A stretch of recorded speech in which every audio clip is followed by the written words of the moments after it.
Today I would like to show you how you can transfer files from an Android device to Sony Xperia 1 Mark IV.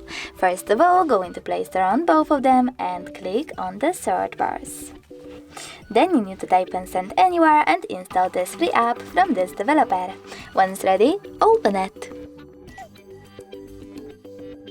In order to continue, you need to tap on I accept, confirm, continue and allow. Then do exactly the same on an Android. So I accept, confirm, continue, allow. Now select Receive on Sony and Send on an Android smartphone.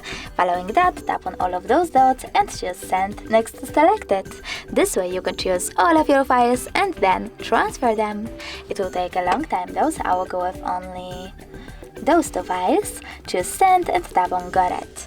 Now on Sony you need to choose No Thanks and close this window. Finally, we have two ways to connect. We can scan this QR code by tapping on this scanning icon on Sony, choosing while using the app or only this time, and pointing our camera at the code.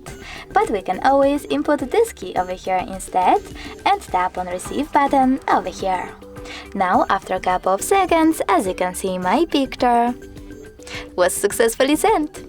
Thanks so much for watching. If you enjoyed this video, don't forget to leave a like, comment and subscribe.